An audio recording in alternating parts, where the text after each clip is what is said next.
नमस्कार। आज की चर्चा में हम ये समझने की कोशिश करेंगे कि भारत की विविधता असल में दिखती कहाँ है। बिल्कुल। हम इसके रंगों को देखेंगे चित्रकला और लोक नृत्य में, इसकी आवाज सुनेंगे संसद की बहसों में और इसकी बुनियाद को टटोलेंगे जमीन के नीचे छिपे खनिजों में। जी। हमारे पास ये जो नोट्स हैं, ये हमें इस सफर पर ले जाएंगे और हम एक एक करके हर पहलू को समझेंगे, खास तौर पर एसएससी और रेलवे जैसी परीक्षाओं के नजरिए से। हाँ, ये बहुत जरूरी है। तो चलिए शुरू करते हैं भारत की कला और संस्कृति की झलक से। चलिए। तो पहला विषय है बिहार का लोक नृत्य। नोट्स में मिथिला क्षेत्र के कमला नृत्य का जिक्र है, जो मछुआरों यानी मछुआरों से जुड़ा है। हाँ, कमला। इसके अलावा भी बिहार के कई नाम हैं, धोबिया, झरनिया, जाट जटिन, विदेशिया। ये नाम सुनने में बड़े खास लगते हैं, लगता है इनके पीछे कोई कहानी होगी। हाँ, बिल्कुल। जैसे जाट जटिन, ये असल में पति पत्नी के बीच की नोकझोंक और प्यार को दिखाता है। अच्छा। ये बताता है कि लोक नृत्य सिर्फ मनोरंजन नहीं, बल्कि समाज का आईना भी होते हैं। ऐसी ही सामाजिक कहानियां हमें छत्तीसगढ़ के पंडवानी में भी मिलती हैं। नोट्स में छत्तीसगढ़ के और भी नृत्य दिए हैं, जैसे सुआ और पंथी। जी। इसी तरह मध्य प्रदेश का जवारा नृत्य फसल कटाई से जुड़ा है। हर नृत्य उस राज्य की मिट्टी और संस्कृति की कहानी कहता है, चाहे वो गोवा का तरंग मेल हो, गुजरात का भई या फिर कर्नाटक का प्रसिद्ध यक्षगान। मतलब हर नाम के पीछे एक पहचान छिपी है। अब आते हैं चित्रकला पर। जी। नोट्स में एक गलत जोड़ी दी है कि गुलेर चित्रकला का संबंध कर्नाटक से है, जो कि गलत है। ये असल में हिमाचल प्रदेश की है। हाँ, ये अक्सर कंफ्यूजन होता है। तो सही जोड़ियां कौन सी हैं? हाँ, ये एक अच्छा सवाल है। सही मिलान देखें तो सुहाग चित्रकला ओडिशा की है, जहाँ की पट्टचित्र कला भी बहुत मशहूर है। अच्छा, पट्टचित्र भी वहीं की है। जी। बाघ चित्रकला मध्य प्रदेश की है, जो असल में गुफाओं की दीवारों पर बने चित्र हैं। और फड़ चित्रकला वो राजस्थान की है। फाड़ चित्रकला। हाँ, जिस पर कपड़े के बड़े पर्दे पर कहानियां उकेरी जाती हैं। इसमें आपको मुगल और कलमकारी दोनों का असर दिखेगा। और दूसरे राज्यों की मशहूर चित्रकलाएं, जैसे बिहार की मधुबनी, तो दुनिया भर में जानी जाती हैं। बिल्कुल। मधुबनी, जिसे मिथिला पेंटिंग भी कहते हैं, बिहार का गौरव है। इसी तरह महाराष्ट्र की वॉरली पेंटिंग अपनी सादगी के लिए जानी जाती है, जिसमें त्रिभुज, गोले और चौकोर आकृतियों से ही पूरी कहानी कह दी जाती है। हाँ, मैंने देखी है वो। तमिलनाडु में तंजौर पेंटिंग है, जिसमें सोने की परत का इस्तेमाल होता है। और लखनऊ की चिकनकारी तो कपड़ों पर की जाने वाली एक तरह की कढ़ाई वाली चित्रकला ही है। जी। ये सभी कलाएं भारत की सांस्कृतिक समृद्धि को दिखाती हैं। और देखिए, परीक्षा के नजरिए से हर राज्य की कम से कम एक या दो प्रसिद्ध चित्रकलाओं के नाम और उनकी खासियत याद रखना बहुत जरूरी हो जाता है। कला के बाद अब बात करते हैं वास्तुकला की, खासतौर पे मंदिर वास्तुकला की। नोट्स में सबसे पहले गर्भगृह का जिक्र है, जिसे मंदिर का सबसे महत्वपूर्ण हिस्सा बताया गया है। ऐसा क्यों है? गर्भगृह को आप मंदिर का हृदय समझ सकते हैं। हृदय? हाँ, ये वो केंद्रीय कमरा होता है जहां मुख्य देवता की मूर्ति स्थापित होती है। गर्भ और गृह यानी वो घर जहां से पूरे मंदिर की ऊर्जा निकलती है। इसीलिए ये सबसे पवित्र और महत्वपूर्ण हिस्सा माना जाता है। बाकी के हिस्से इसी के आसपास बनाए जाते हैं। अच्छा, और मंदिर के बाकी हिस्से क्या हैं? नोट्स में शिखर, मंडप, गोपुरम जैसे नाम भी हैं। हाँ, इन्हें समझना भी जरूरी है। शिखर मंदिर का सबसे ऊंचा नुकीला हिस्सा होता है, जो आसमान की ओर जाता है। ऊपर का हिस्सा? जी। मंडप एक बड़ा हॉल होता है जहां भक्त इकट्ठा होकर प्रार्थना करते हैं। जगती वो ऊंचा चबूतरा है जिस पर पूरा मंदिर खड़ा होता है। और गोपुरम? गोपुरम तो दक्षिण भारत में ज्यादा दिखते हैं ना? हाँ, बिल्कुल। ये आपको खास तौर पर दक्षिण भारत के मंदिरों में मिलेगा। ये मंदिर का बहुत बड़ा और सजावटी प्रवेश द्वार होता है। ये सब मिलकर एक मंदिर की पूरी संरचना बनाते हैं। बहुत दिलचस्प है। अब वास्तुकला से थोड़ा आगे बढ़कर एक अंतर्राष्ट्रीय घोषणा पर आते हैं, स्टॉकहोम घोषणा 1972। इसका संबंध संयुक्त राष्ट्र पर्यावरण कार्यक्रम मतलब यूनेप से है। ये क्या था? देखिए, जैसे मंदिर देवताओं के लिए एक पवित्र स्थान है, वैसे ही 1972 में दुनिया को लगा कि हमें अपनी पृथ्वी को भी एक पवित्र स्थान की तरह बचाने की जरूरत है। स्टॉकहोम में हुई यह बैठक पर्यावरण को बचाने के लिए दुनिया का पहला बड़ा वैश्विक प्रयास था। इसी बैठक से यूनेप यानी यूनाइटेड नेशंस एनवायरनमेंट प्रोग्राम का जन्म हुआ, जिसका मुख्यालय केन्या के नैरोबी में है। अच्छा। ये एक ऐतिहासिक मोड़ था जब दुनिया ने माना कि पर्यावरण एक साझा जिम्मेदारी है। मतलब ये पर्यावरण के लिए एक बहुत बड़ी पहल थी। नोट्स में WIPO का भी जिक्र है, इसका क्या संबंध है? वाइपो यानी वर्ल्ड इंटेलेक्चुअल प्रॉपर्टी ऑर्गेनाइजेशन बौद्धिक संपदा से जुड़ा है। Intellectual property. जी, जैसे UNEP हमारे प्राकृतिक पर्यावरण को बचाता है, वैसे ही वाइपो हमारे दिमागी पर्यावरण यानी नए विचारों, आविष्कारों, किताबों और कला को बचाता है। ठीक है। इसकी स्थापना 1967 में हुई थी और इसका मुख्यालय जिनेवा में है। परीक्षा में अक्सर इन दोनों संगठनों के मुख्यालय और स्थापना वर्ष पूछे जाते हैं, तो UNEP को नैरोबी से और वाइपो को जिनेवा से जोड़कर याद रखना चाहिए। ठीक है। अब कुछ महत्वपूर्ण दिवसों की बात करते हैं। नोट्स में कई तारीखें दी हैं, जैसे 25 मई को विश्व थायराइड दिवस। इतनी सारी तारीखें याद रखना थोड़ा मुश्किल हो सकता है। हाँ, इसका सबसे अच्छा तरीका है कि इन्हें समूह में बांट के याद करें। समूह में कैसे? जैसे स्वास्थ्य से जुड़े दिवस एक साथ देख सकते हैं। 25 मई को थायराइड दिवस, तो 28 मई को मासिक धर्म स्वच्छता दिवस। ओके। फिर 24 मार्च को टीबी दिवस, 28 जुलाई को हेपेटाइटिस दिवस, 12 नवंबर को निमोनिया दिवस और 14 नवंबर को मधुमेह दिवस। ये सब किसी न किसी बीमारी से जुड़ी जागरूकता के लिए हैं। और 1 दिसंबर को एड्स दिवस। हाँ, वो तो हम सब जानते ही हैं। और इसी सूची में एक नया नाम है 24 मई अंतर्राष्ट्रीय फुटबॉल दिवस, जिसे UNO ने 2024 से ही घोषित किया है। ये तो काफी नया है। बिल्कुल, और इसीलिए ये परीक्षा के लिए और भी महत्वपूर्ण हो जाता है। फुटबॉल की बात चली है तो इससे जुड़े कुछ और तथ्य भी नोट्स में हैं। जैसे खेल में रेफरी के पास जो कार्ड होते हैं, उसमें लाल कार्ड का मतलब होता है खिलाड़ी को मैदान से बाहर भेजना, जबकि पीला कार्ड एक चेतावनी होती है। और फीफा विश्व कप के बारे में भी कुछ रोचक जानकारी है। पहला विश्व कप 1930 में उरुग्वे में हुआ और जीता भी उरुग्वे ने ही। ये तो कमाल है। हाँ, और सबसे ज्यादा 5 बार ब्राजील ने ये कप जीता है। 5 बार? जी, हाल ही में 2022 में अर्जेंटीना ने जीता और अगला 2026 में 3 देश मिलकर आयोजित कर रहे हैं, USA, कनाडा और मेक्सिको। ओके। भारत का भी फुटबॉल में एक सुनहरा दौर रहा है। हमने 1951 और 1962 के एशियन गेम्स में स्वर्ण पदक जीता था और 1956 के मेलबर्न ओलंपिक में चौथा स्थान हासिल किया था, जो आज भी एक बड़ी उपलब्धि मानी जाती है। खेल से अब कला की दुनिया में वापस लौटते हैं। अनूप राग विलास नाम की एक पुस्तक है जिसके लेखक हैं पंडित कुमार गंधर्व। ये नाम बहुत बड़ा है संगीत की दुनिया में। निश्चित रूप से पंडित कुमार गंधर्व को पद्म भूषण और पद्म विभूषण दोनों सम्मान मिले।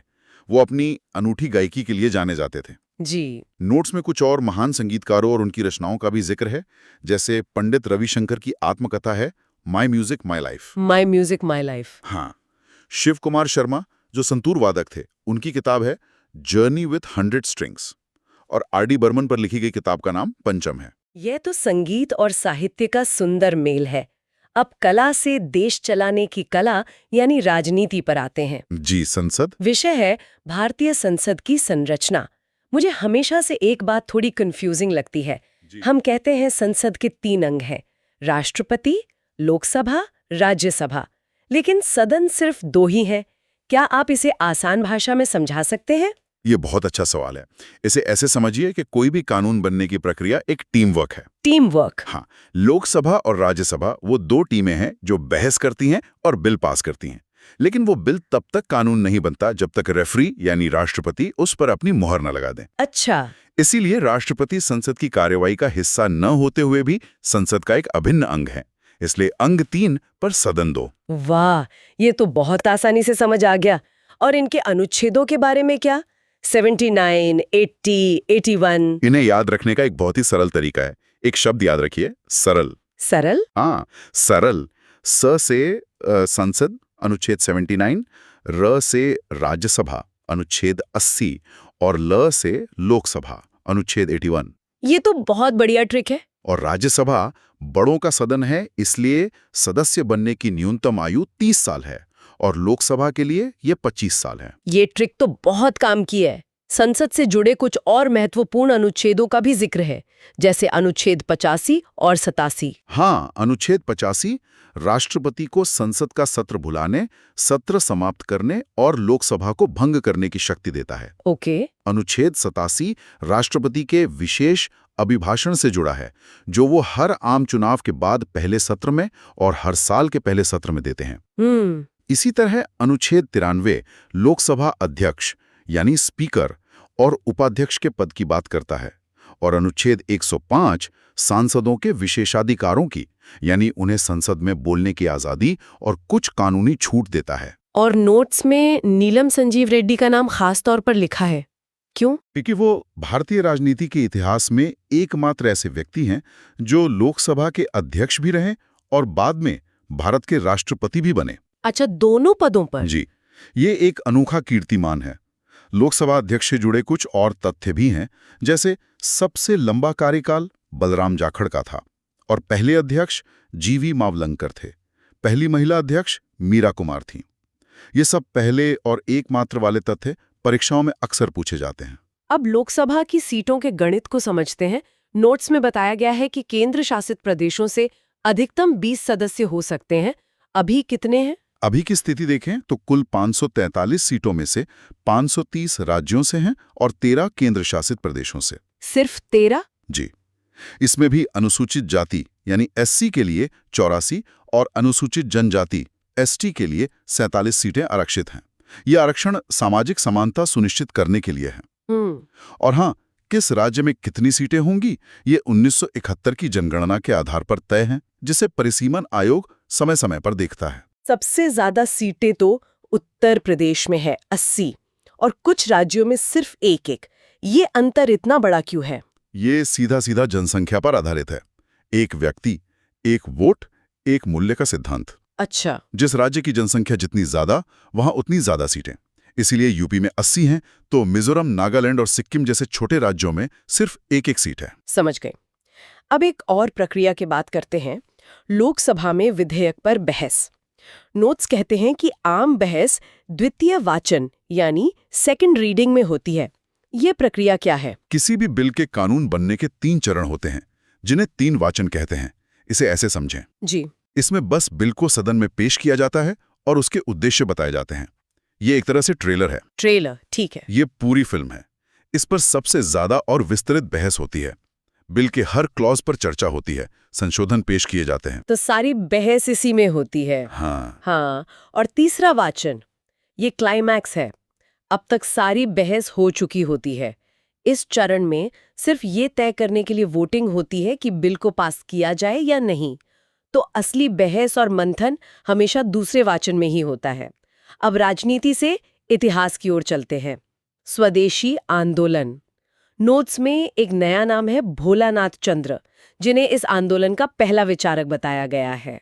हाँ, ज्यादातर लोग स्वदेशी आंदोलन को बंगाली विभाजन से जोड़ते हैं, लेकिन इसकी वैचारिक नींव बहुत पहले रखी जा चुकी थी और भोलानाथ चंद्र जैसे लोगों ने इसकी वकालत की थी। अच्छा। दिलचस्प बात यह है कि रविंद्रनाथ टैगोर ने इस आंदोलन के कुछ तरीकों की आलोचना की थी, लेकिन इसी आंदोलन के दौरान उन्होंने वो अमर गीत लिखा जो आज बांग्लादेश का राष्ट्रगान है, आमार सोनार बांग्ला। और बंगाल विभाजन को रद्द कब किया गया? इसे 1911 में तीसरे दिल्ली दरबार के दौरान रद्द किया गया।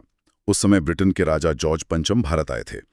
उसी दरबार में ये भी घोषणा हुई कि भारत की राजधानी कलकत्ता से दिल्ली लाई जाएगी।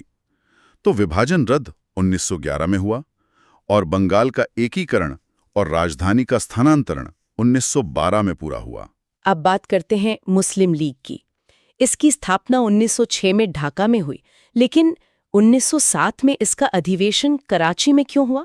मुस्लिम लीग की स्थापना तो ढाका के नवाब सलीमुल्लाह खां और आगा खां के नेतृत्व में हुई थी, लेकिन वे इसे पूरे भारत के मुसलमानों का संगठन बनाना चाहते थे। अच्छा। इसलिए अपने प्रभाव को बढ़ाने के लिए अलग अलग शहरों में वार्षिक अधिवेशन किए जाते थे और उसी क्रम में 1907 का अधिवेशन कराची में हुआ। मुस्लिम लीग से जुड़ी कुछ तारीखें बहुत महत्वपूर्ण लगती हैं, जैसे मुक्ति दिवस या प्रत्यक्ष कार्यवाही दिवस। हाँ, ये तारीखें भारत के विभाजन की कहानी के दुखद मोड़ हैं।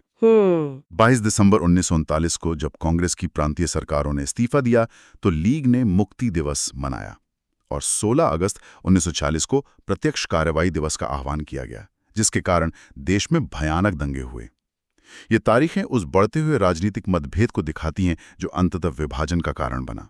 लेकिन एक ऐसा भी दौर था जब कांग्रेस और मुस्लिम लीग एक साथ आए थे। हाँ, 1916 से 1922 का दौर। इसकी शुरुआत 1916 के लखनऊ समझौते से हुई, जहां दोनों दल अंग्रेजों के खिलाफ मिलकर संघर्ष करने पर राजी हुए। लखनऊ समझौता। जी, इसी मंच से तिलक जी ने नारा दिया था, स्वराज्य हमारा जन्मसिद्ध अधिकार है। ये एकता का एक सुनहरा दौर था। लेकिन 1922 में चौरी चौरा कांड के बाद जब गांधी जी ने असहयोग आंदोलन वापस ले लिया तो ये एकता भी टूट गई। इतिहास से अब भूगोल की ओर। विषय है भारत की मृदा। सबसे पहले काली मिट्टी, इसे रेगोर मिट्टी भी कहते हैं और ये कपास के लिए सबसे अच्छी मानी जाती है। ऐसा क्यों? इसकी दो खास वजह हैं। पहली, इसमें नमी यानी पानी को सोख कर रखने की क्षमता बहुत ज्यादा होती है। अच्छा। गर्मी में इसमें गहरी दरारें पड़ जाती हैं जिससे हवा अंदर तक चली जाती है। इसीलिए इसे बिना जुताई वाली मिट्टी भी कहते हैं। दूसरी, इसमें लोहा, चूना और पोटैश जैसे पोषक तत्व होते हैं जो कपास की फसल के लिए जरूरी हैं। ये ज्यादातर दक्कन के पठार यानी महाराष्ट्र, गुजरात और कर्नाटक के इलाकों में पाई जाती है। ठीक है। अब आते हैं कोयला खानों पर। नोट्स में पूर्व से पश्चिम की ओर इनका एक क्रम दिया गया है: रानीगंज, बोकारो, विश्रामपुर, आदिलाबाद। हाँ। ये क्रम नक्शे पर समझना बहुत आसान है। सबसे पूर्व में पश्चिम बंगाल का रानीगंज, जो भारत की सबसे पुरानी कोयला खानों में से एक है। रानीगंज। फिर थोड़ा पश्चिम में आए तो झारखंड का बोकारो, और पश्चिम चले तो छत्तीसगढ़ का विश्रामपुर, और सबसे पश्चिम में इस सूची के हिसाब से तेलंगाना का आदिलाबाद। ये क्रम परीक्षा में अक्सर पूछा जाता है। खनन से जुड़े कुछ और क्षेत्र भी हैं, जैसे माकुम, नामचिक, गिरिडीह और सोहागपुर। ये सब कोयला क्षेत्र हैं। हाँ, ये सभी कोयला क्षेत्र हैं और अलग अलग राज्यों में हैं। माकुम असम में, नामचिक अरुणाचल प्रदेश में, गिरिडीह झारखंड में और सोहागपुर मध्य प्रदेश में। जी। लेकिन भारत में सिर्फ कोयला ही नहीं, और भी खनिज हैं। जैसे राजस्थान का खेतरी तांबे के लिए सदियों से प्रसिद्ध है, मध्य प्रदेश का पन्ना हीरे के लिए, और कर्नाटक की कोलार और हट्टी की खानें सोने के लिए। नोट्स में कुछ और सही और गलत जोड़ियों का जिक्र है, जैसे तांबे के लिए चित्रदुर्ग को गलत बताया गया है। सही कहा, तांबे के लिए मुख्य स्थान राजस्थान का खेतरी है। इसी तरह मैंगनीज के लिए मध्य प्रदेश का बालाघाट बहुत प्रसिद्ध है, भीलवाड़ा नहीं। ओके। सही जोड़ियों में देखें तो लौह अयस्क के लिए कर्नाटक का बेल्लारी और बॉक्साइट के लिए मध्य प्रदेश का कटनी महत्वपूर्ण केंद्र हैं। ये मिलान वाले सवाल परीक्षा में बहुत आते हैं। अब ऊर्जा के एक और स्रोत पेट्रोलियम की बात करते हैं। नोट्स में साफ लिखा है कि मोरान पेट्रोलियम क्षेत्र गुजरात में नहीं बल्कि असम में है। बिल्कुल, वरान और माकुम ये दोनों ही भारत के सबसे पुराने और महत्वपूर्ण तेल क्षेत्रों में से हैं और दोनों असम में हैं। दोनों असम में? जी, भारत का पहला तेल कुआं भी माकुम में ही खोदा गया था। गुजरात भी एक बड़ा तेल उत्पादक राज्य है जहां कलोल, कुसंबा और नवगाम जैसे क्षेत्र हैं, और दुनिया की सबसे बड़ी तेल रिफाइनरी भी गुजरात के जामनगर में ही है। ऊर्जा से अब अर्थव्यवस्था पर आते हैं। एक शब्द है स्टैग्नफ्लेशन। ये क्या स्थिति होती है? ये किसी भी अर्थव्यवस्था के लिए एक बहुत बुरी स्थिति है। इसके नाम में ही इसका मतलब छुपा है। स्टैग्नेशन यानी आर्थिक विकास का रुक जाना और बेरोजगारी बढ़ना, और इन्फ्लेशन मतलब महंगाई। बिल्कुल, तो जब महंगाई भी आसमान छू रही हो और लोगों की नौकरियां भी जा रही हो, उस दोहरी मार वाली स्थिति को स्टैगफ्लेशन कहते हैं। और महंगाई को मापने के दो तरीके हैं, CPI और WPI। इनमें क्या अंतर है? बहुत सरल अंतर है। CPI यानी कंज्यूमर प्राइस इंडेक्स हम और आप जैसे आम उपभोक्ताओं पर महंगाई की मार को मापता है। अच्छा। इसमें हम जो सामान खरीदते हैं और जिन सेवाओं का इस्तेमाल करते हैं, दोनों की कीमतें शामिल होती हैं। ओके। वही WPI यानी होलसेल प्राइस इंडेक्स थोक बाजार में कीमतों को मापता है। इसमें सिर्फ सामान शामिल होता है, सेवाएं नहीं। इसीलिए आम आदमी के लिए CPI ज्यादा मायने रखता है। अर्थव्यवस्था से ही जुड़ी एक योजना है सौभाग्य योजना। इसका संबंध किस मंत्रालय से है? सौभाग्य योजना का नियंत्रण विद्युत मंत्रालय करता है। इसका सीधा सा उद्देश्य है देश के हर घर तक बिजली का कनेक्शन पहुंचाना। हर घर बिजली? हाँ। इसी तरह की एक और बड़ी योजना है उज्ज्वला योजना, जो कि LPG गैस कनेक्शन से जुड़ी है। सौभाग्य ने घरों में रोशनी दी और उज्ज्वला ने रसोई के धुएं से मुक्ति। अब विज्ञान की दुनिया में चलते हैं। भौतिकी में गति के समीकरण दिए गए हैं। पहला समीकरण है V = U + AT। ये क्या बताता है? ये समीकरण वेग यानी वेलोसिटी और समय यानी टाइम के बीच का संबंध बताता है। कुल 3 समीकरण हैं। 3। पहला V = U + AT, वेग समय संबंध बताता है। दूसरा S = UT + ½ AT स्क्वायर, स्थिति और समय का संबंध बताता है। और तीसरा समीकरण V² = U² + 2AS, स्थिति और वेग का संबंध बताता है। अच्छा। तीसरे समीकरण की खास बात यह है कि इसमें समय t नहीं होता, तो अगर सवाल में समय न दिया हो तो अक्सर यही समीकरण काम आता है। अब रसायन विज्ञान का एक विषय है समस्थानिक, आइसोटोप्स, संभारिक, आइसोबार्स। ये सब क्या होते हैं? इसे एक परिवार के उदाहरण से समझते हैं। समस्थानिक यानी आइसोटोप्स एक ही परिवार के भाई बहन जैसे हैं। उनका घर का पता यानी परमाणु क्रमांक तो एक ही है, क्योंकि उनमें प्रोटॉन की संख्या समान होती है, लेकिन उनका वजन मतलब द्रव्यमान अलग अलग हो सकता है। अच्छा। जैसे हाइड्रोजन के 3 भाई हैं, प्रोटियम, ड्यूटीरियम, ट्रीटियम। समभारिक यानी आइसोबार्स अलग अलग परिवारों के वो सदस्य हैं जिनका वजन एक जैसा है। और समन्यूट्रॉनिक आइसोटोन्स वो हैं जिनमें न्यूट्रॉन की संख्या एक समान होती है। विज्ञान में हमारा आखिरी विषय है जीव विज्ञान। इसमें एक बहुत ही रोचक बात लिखी है कि सरीसृपों यानी रेप्टाइल्स में लिंग का निर्धारण तापमान से होता है। हाँ, ये प्रकृति का एक अजूबा है। मगरमच्छ, कछुए जैसी कुछ प्रजातियों में अंडे को किस तापमान पर सेका जा रहा है, इसी से यह तय होता है कि उससे नर निकलेगा या मादा। सच में? जी, ज्यादा तापमान पर एक लिंग और कम तापमान पर दूसरा। ये जीव असमतापी यानी कोल्ड ब्लडेड होते हैं, मतलब अपने शरीर का तापमान नियंत्रित नहीं कर सकते। और पक्षी वर्ग के बारे में क्या खास है? पक्षी इसके ठीक उलट, समतापी यानी वार्म ब्लडेड होते हैं, इंसानों की तरह। अच्छा। वे अपने शरीर का तापमान स्थिर रख सकते हैं। उनकी दूसरी खासियत है उनका 4 कक्षीय हृदय, जो बहुत विकसित माना जाता है। और उनकी त्वचा सूखी और ग्रंथि विहीन होती है, जिस पर पंख उगे होते हैं। बहुत बढ़िया। अब अंत में समसामयिकी यानी करंट अफेयर्स पर एक नजर। बायो-सीएनजी संयंत्र वाली गौशाला का उद्घाटन कहाँ हुआ है? ये मध्य प्रदेश के ग्वालियर में हुआ है। ग्वालियर में? जी। ये भारत की पहली आधुनिक और आत्मनिर्भर गौशाला है जहां गोबर से बायो-सीएनजी बनाई जाएगी। ये स्वच्छता और ऊर्जा दोनों दिशा में एक बड़ा कदम है। दिलचस्प बात यह है कि देश का पहला गौ अभयारण्य कामधेनु भी मध्य प्रदेश में ही है। और अंतर्राष्ट्रीय संगठनों में SCO यानी शंघाई सहयोग संगठन में क्या नया है? SCO में 2 बड़ी बातें हुई हैं। पहला, बेलारूस इसका 10वां और सबसे नया सदस्य बन गया है। 10वां सदस्य? हाँ। और दूसरा, SCO की पहली पर्यटन और सांस्कृतिक राजधानी भारत के वाराणसी शहर को बनाया गया था, जो भारत के लिए एक बड़ा सम्मान था। आखिर में चक्रवातों की बात। दाना नाम का तूफान आया है, ये नाम किसने दिया? बंगाल के खाड़ी में बने इस तूफान को दाना नाम कतर ने दिया है। कतर ने? जी। चक्रवातों के नाम रखने की एक व्यवस्था होती है, जिसमें क्षेत्र के देश बारी-बारी से नाम देते हैं। जैसे इससे पहले आए रैमल का नाम ओमान ने दिया था और बिपोरजॉय का नाम बांग्लादेश ने दिया था। ये नामकरण आपदा प्रबंधन में पहचान और संचार को आसान बनाने के लिए किया जाता है। आज हमने सामान्य अध्ययन के कई महत्वपूर्ण विषयों को समझा, कला से लेकर विज्ञान और समसामयिकी तक। ये सभी तथ्य परीक्षाओं के लिए बहुत उपयोगी हैं। बिल्कुल। और इन सभी तथ्यों को समझने के बाद एक सवाल पर विचार किया जा सकता है।